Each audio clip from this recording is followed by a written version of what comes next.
Hello and welcome to the Daily Line at BetRepublic.com. It's Friday, February 12th.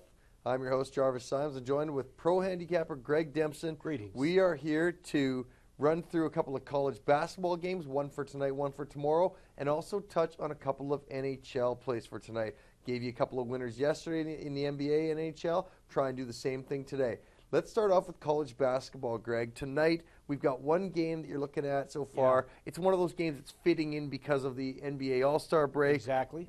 You've got Pittsburgh and West Virginia. Yeah, nice marquee matchup on ESPN. See the line 9 there is o'clock 3 and Eastern 129. Sorry. Yeah, the line for the game is 3 and 129 is the over-under for the entire game. But what we're going to focus on here before we get to this halftime selection is it's a revenge game. It was played recently. Pittsburgh got thumped big time in West Virginia. Jarvis, they got beat 70-51. The last time West Virginia went into Pittsburgh and won there was February the 23rd, 2005. So they've had problems going on the road into Pittsburgh. We've got a really nice system here. I look for the Pittsburgh to do a lot better on the boards and the rebounding here. I've got a really nice system at 69 and 30 against the spread, which is just under 70%. In the first half, backing the home team.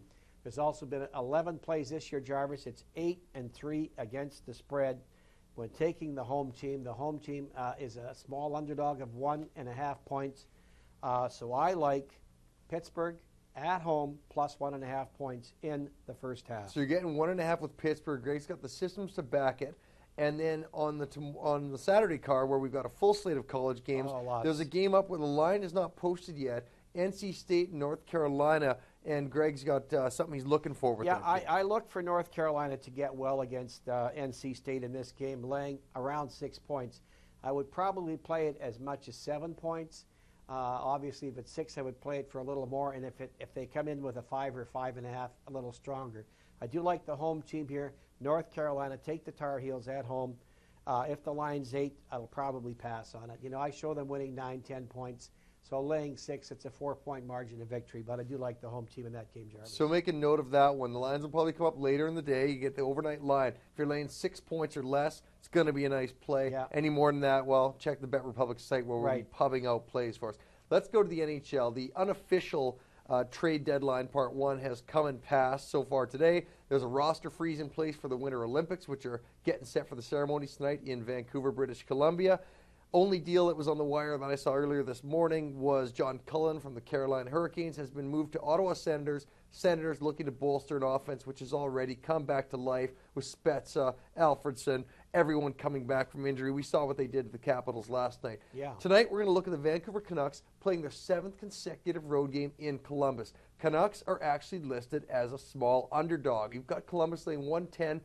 5.5 is the total under 30. The reason for the Columbus favor line is because Roberto Luongo is not playing tonight. We got Andrew Raycroft getting the start. Greg's got some numbers for us in one of the systems. You know, that's funny because last night when I looked at that game, I believe the Canucks were minus $1.20. They were 120, 130 around there. I saw that last night as well. So that's moved a significant amount. I still like the under in this game. You've got a team that's on the road. They're playing good hockey. We have a nice system here. If the home team is winning 40 to 49% of their games, we want to play the game under the total. When the over-under is 5.5 goals, this applies to Columbus. And they are at home off of a home blowout win by 3 or more goals. And, of course, they are hosting a winning team, which the Vancouver Canucks are. So the system is 7 out of 9 this year, 7 and 2 when betting on the under this season. And it's 43 and 14, 75% to the under.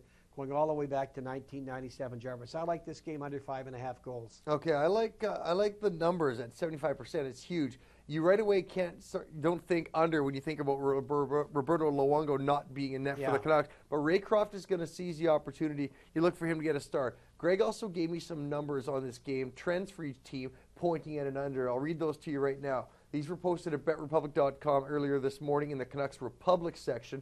Vancouver. In the last 37 chances after playing 4 or more road games, we've seen 12 overs, 25 unders. That's a huge performance. That goes back to 1996, leaning heavily on the under. Yeah. And we've also got the Columbus Blue Jackets in their past 28 games with a total of 5.5, which is the majority of their home games. 7 overs, 21 unders at home. So we've got a 75% trend pointing at Columbus Blue Jackets under, and we know that Steve Mason is going to get tonight for the Jackets. Let's go to one other game on the card tonight. We've got Nashville Predators continuing their little road swing in New Jersey. They gave one up in the final seconds against the Islanders the other night. They got one back against the Rangers to end their 5-game road slump. Now we've got the Devils. Bit of a road slump as well. Brodeur has not been playing hot heading into the Olympics, made a few people nervous, but we've got Luongo as a backup for Team Canada. New Jersey's laying 170 in this game. I don't think that the Predators have solved their road problems recently. They were on pace to break a new record this season for road wins wins away from home, but they've kind of stumbled a bit lately. And as the Devils work their new systems in, heading towards a break, I like the Devils to get this game won. Wouldn't lay the 170, but I say if you lay the half goal in 60-minute betting, you can get the Devils down to 120, and I like to play on the Devils. Let's recap the plays, right? Recap, okay. In NCAA action tonight, televised on ESPN, 9 o'clock Eastern Time. First half play, I like the home dog. Their small home dog, Pittsburgh, plus 1.5. And the first half is a selection in the NCAA card. And in hockey tonight, we have one selection. I like the Vancouver Canucks and the Blue Jackets from Columbus to stay under 5.5 goals. Strong system play in effect, and I've got a play for you as well on the New Jersey Devils, laying a half goal, minus 120 to get past the Nashville Predators. That's it for the Daily Line. Come by BetRepublic.com if you want to get info on all of the hockey games going tonight. We're also going to have some stuff up for NCAA basketball systems throughout the weekend. Thank you very much for joining us. Good luck with your bets tonight. Thank you and good luck.